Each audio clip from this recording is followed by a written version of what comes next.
You have a lot of failures and heartbreaks and heartaches in recipe development.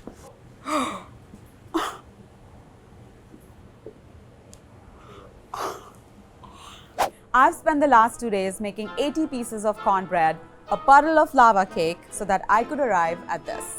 Every recipe I develop can be nerve-wracking because I want it to be really good, I want it to work, I don't want people to waste their time, their energy, their money.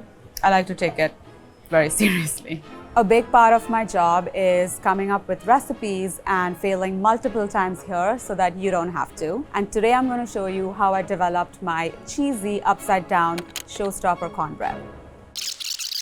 I'm going to take some creative liberties and I want to do like an upside down caramel cornbread where you flip the cornbread over and you have like a beautiful studded layer of corn on top. This version doesn't really exist on the internet, so I'm curious to see, just as a recipe developer, how that's going to turn out, how it's going to taste, is it going to work, am I going to fail miserably? I don't know.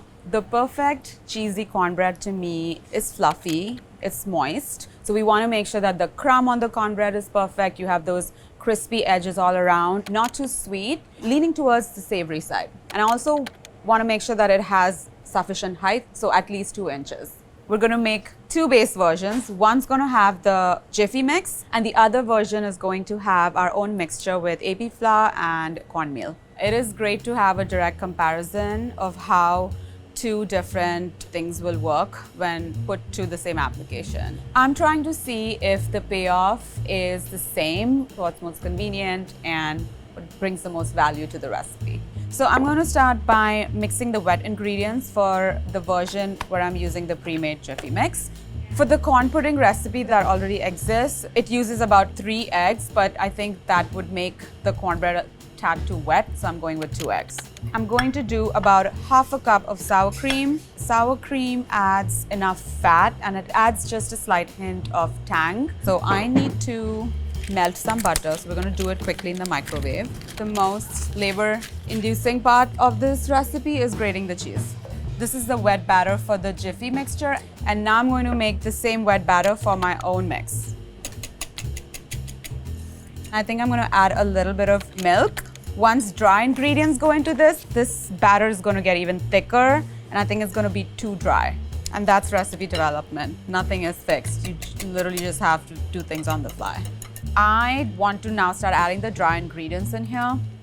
I decided to try out Jiffy's because it's available everywhere. And I never want you to buy a whole bag of something if it's not adding lots of value to it. And then for it to be lying in your pantry for years to come. And then we're gonna add light brown sugar, about 1/4 of a cup packed. Light brown sugar has molasses and that makes any baked goods chewy and moist. I think I'm going to need to add just a little bit more milk. Okay, so I'm going to add 1/4 of a cup. That is total of 3/4 of a cup. I'm going to prep these 2 so that we can get this mixture in, ready to go. And I think I want to bake mine somewhere around 350 or 375.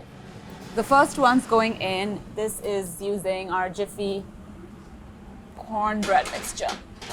I'm going to set my timer for 30 minutes. And next, let's weigh out our dry ingredients for the version where I mix my own little cornbread mixture. I'm using all-purpose flour.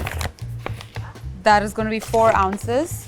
And then we have cornmeal. The Jiffy is 8.5 ounces, so I'm trying to make sure that I have 8.5 ounces here too with my own mixture. And that way the ratio from the wet ingredients to the dry ingredients will remain the same. ½ a teaspoon of baking powder and ½ a teaspoon of baking soda. The way my mix and the Jiffy mix varies is that the Jiffy mix has a ton of additives and preservatives in it, whereas my mix is just these ingredients that you see here. Oh, I wanted to add garlic powder. All right, you know what we're gonna do? We're gonna add garlic powder in this version and then see the difference in how they both taste. I like garlic, actually. I'm a garlic girl. Just ½ a teaspoon, so it'll be super subtle. The light brown sugar. Adding the extra 1/4 cup of milk to loosen this up as well. Fingers crossed, it cooks all the way through. The timer just went off, so it's time to remove the Jiffy version. Ooh, I think it looks good. Clean cake tester means it's cooked all the way through. Great. It's going. My mix. Oh my God. She looks so good. I'm just going to label these so I don't get confused. My mix, Jiffy mix. It is the moment of truth. Honestly, I feel like this could have been double the height. It's like a little over 1 inch, and that is not satisfactory. I definitely think that it could be a little bit more cheesy. If you're going to call this cheesy cornbread, then I really need to taste the cheese. I think it has too much fat because I can like feel that it is sinking to the bottom. I do like that it's not too sweet, but this version needs work. I'm going to try mine now. It looks good on the outside. I'm really happy with the color on this. Yeah, this is 1 inch and 5, the same as that one.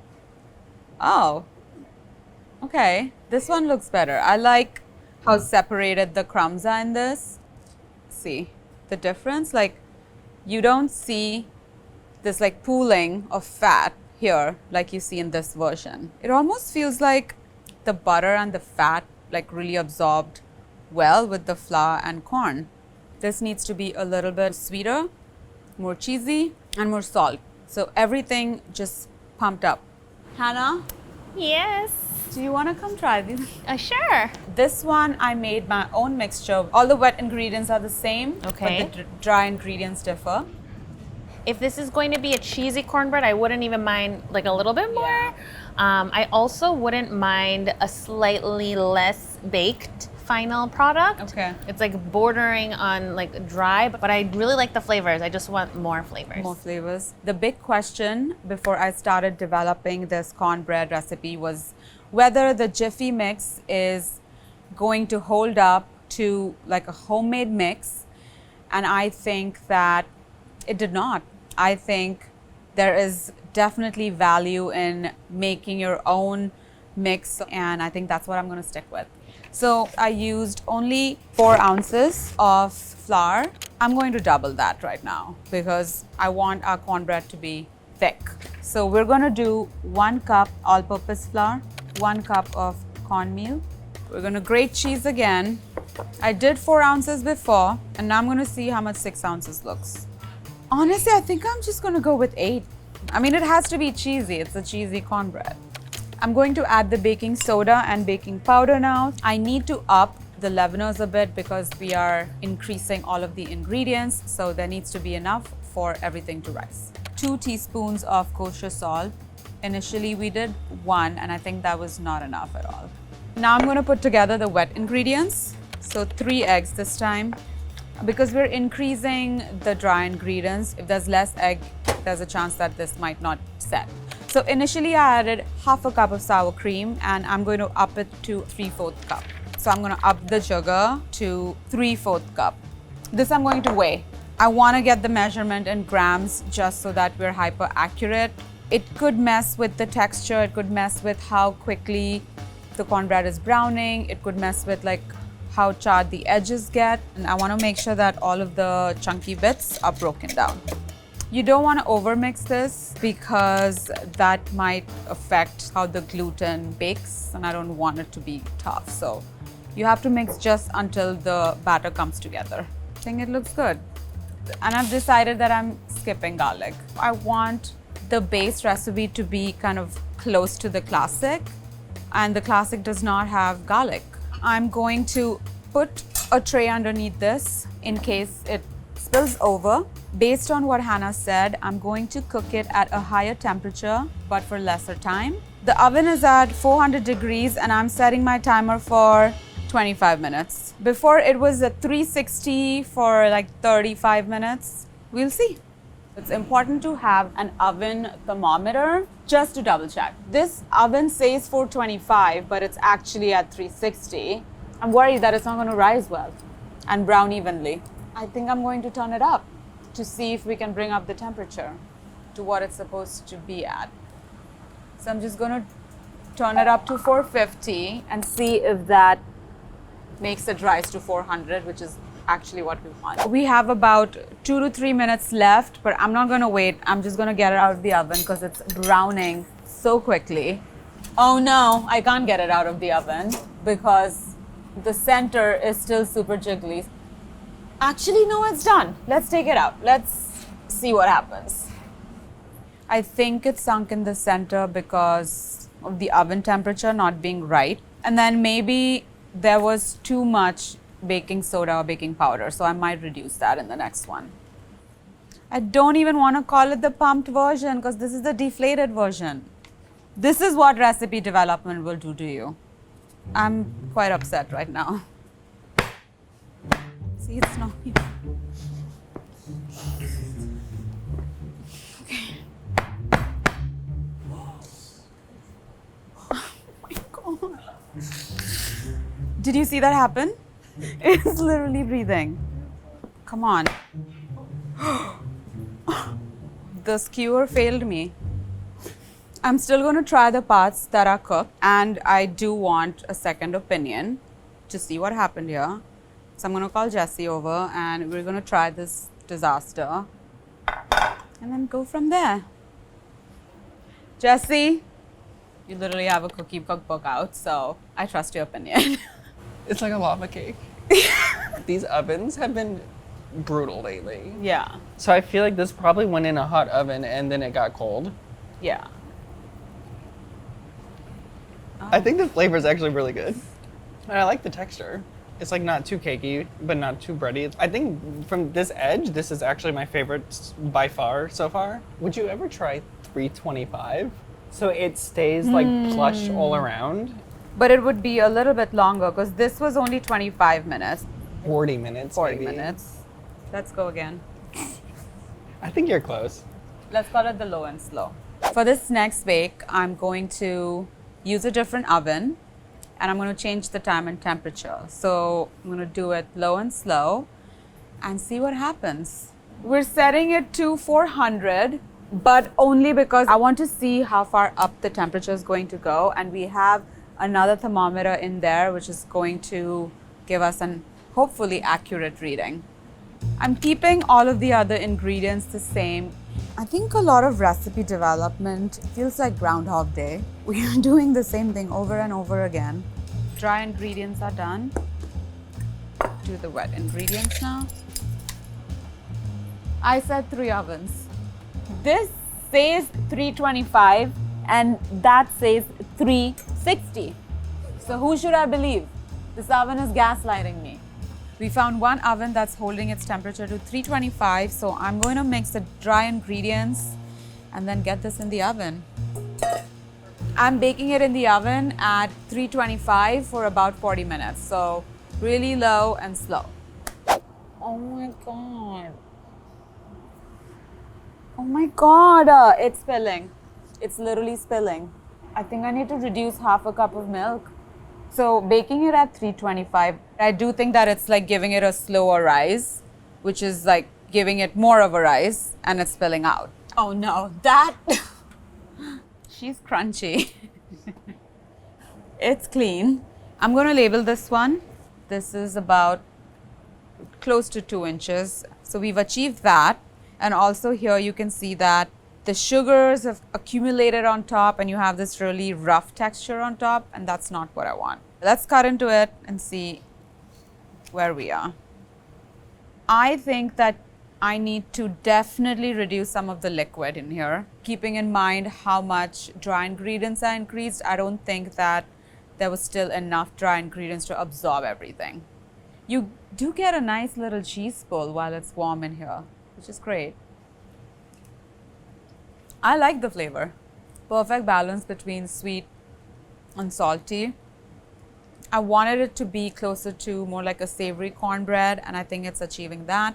I'm going back to 350 because the first version where I used my mix gave me that perfect little dome without it sinking in the middle, and that's what I want to achieve here. And tomorrow I'm going to work on my honey butter and also a really fun version which will be an upside down cornbread if it allows. So there's lots to do, but I'm gonna get some sleep, think about this and come back. Good morning, New York. It's a beautiful sunny day outside. Just the best. Day 2 better be good to me. I think today's the day. I think it's gonna happen. Let's call this the balanced version, and if it doesn't work out, then I'll call it the unbalanced version. I think I'm gonna do a weight measurement for this. It ensures accuracy. 153 grams of AP flour, 153 grams of cornmeal. I'm gonna take down the baking soda because yesterday there was some overflow, so I definitely need to reduce the amount of liquid. I'm reducing one of the eggs and sour cream, half a cup only. It's because I don't want a super greasy cake. It is a little less wetter, which is great. I think this is the one. It's gonna work. The oven looks perfect. Hope it holds the temperature. Let's mix this batter and get the bread in the oven.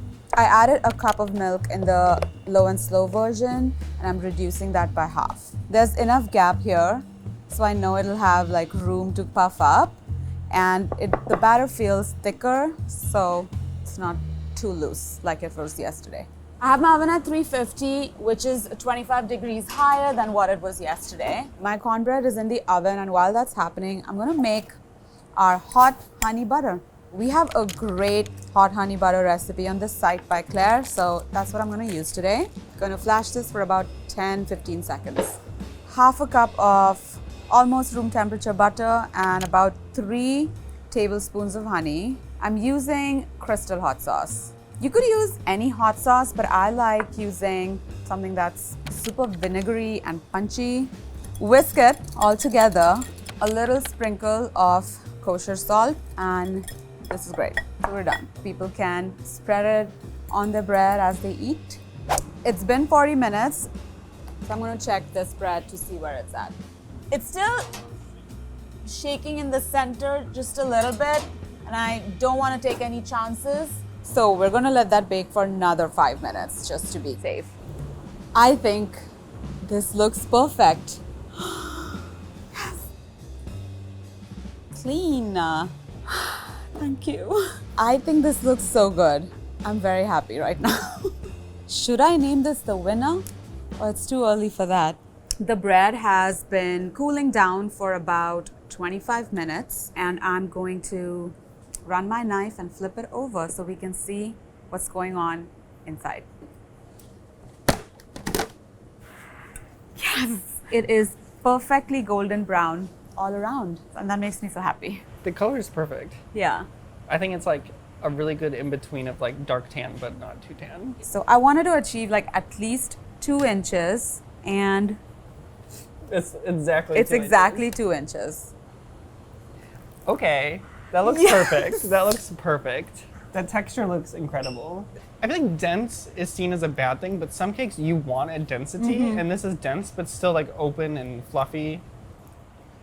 It tastes like cheese, but it's not like intense cheese in an overpowering way or like funky way. And I made hot honey butter. Oh my Do you want gosh. to try it with that? That's it. It's nice and bright. I think this is such a great base in terms of agree. flavor, texture, color. Nice. Next, I'm going to try an upside down version. I'm going to add corn here, Okay. then a caramel, and then the batter. Like corn kernels? Yes. Okay, this is cool. I'm into it. The winner. She won. She arrived. Let's make cornbread again. I'm going to start mixing my dry and wet ingredients, and then we're going to make the caramel. I'm going to let this hang out for a bit, and then prep my cake pan. I think aesthetically this might look prettier. That's why I'm going for this. I have a parchment paper here, which I'm going to cut into a square, just so that the kernels don't stick to the actual pan and we can have an easy flip. And then make a little triangle like this. And then I'm going to flip this over and measure it from the center so we know exactly where to cut. This is what you get. Perfect circle. If these are very yellow, then I might use fresh. If these are not super yellow, then maybe not. Do you think I should use fresh corn or canned corn? Canned kernels are going to be more prettier. Yeah, I think I'm going to go with canned. Just going to take that in my hand and squeeze out any excess water. Not too hard though, because I don't want to destroy the kernels. And then I'm taking paper towels and just dabbing any excess liquid out. I'm going to take about 1 cup of kernels and spread it evenly at the bottom of this cake pan. Just want to make sure that the entire bottom is covered. So now we're going to go make the caramel. I have an upside down plum cake recipe, and in that I used half a cup of sugar and 3 tablespoons of water. So that's the ratio I'm using. I'm going to do about 1 teaspoon of kosher salt in this. And the thing with caramel is that you don't have to touch it. You just gotta let it do its thing. That needs to keep going for about 7 to 8 minutes. Our caramel is basically done. It's nice and golden. You wanna make sure that it goes everywhere on the corn. Once this heats up, it's gonna like spread out everywhere. Now I'm gonna mix our dry ingredients in our wet ingredients here. Pour this batter evenly all over the corn. Once you pour the batter in, just take the cake pan and tap it. That way, if there are any air bubbles on the bottom, they're going to get filled out with the batter. And now we're going to go and bake this. So it's been going for about 40 minutes at 350. It's clean, but we're going to go for like 3 more minutes. I think it's ready. She is gorgeous. I do need to let it cool for about 10 to 15 minutes, and then we'll flip it over and do the reveal. Oh my God. That looks amazing. I'm not gonna lie, I thought that the kernels were gonna be yellow, but this is even better because it looks so caramelized. It's beautiful. Jessie! Okay, this not what I was expecting, but it's beautiful. It's crazy how well it worked. Right? It came out perfect. It did. Okay. Wait. That does look perfect. That looks really good. So I'm gonna put a dollop of the hot honey butter on that slice. It's so good. It is so good. It's really good because the caramel's like taken very far. So it's like not too sweet, smoky. It's really good. It's like the best spot for caramel to live. This is a showstopper. She's a local. She's a local. And she's a star. Thank you, Jessie, No, thank you. for being my sounding board today. This is like the only fun I had on this rainy day, so thank you. You can have that I'm gonna if you take it. want. Yes. After so many iterations, this is the one. She is so fluffy and cheesy and caramelly. Very unexpected, but delicious. I'm so thrilled I took this journey and that I've arrived. This is my cheesy upside down showstopper cornbread. I lost sleep over this recipe. No 2 bakes are the same. No day is the same. We get to cook different things and we get to make them delicious and ready so that you can cook them at home as well. The work doesn't stop here. I'm going to type it up and send it to a cross tester. Then it's going to get edited and photographed. And by the time you watch this, this will already be uploaded on our website.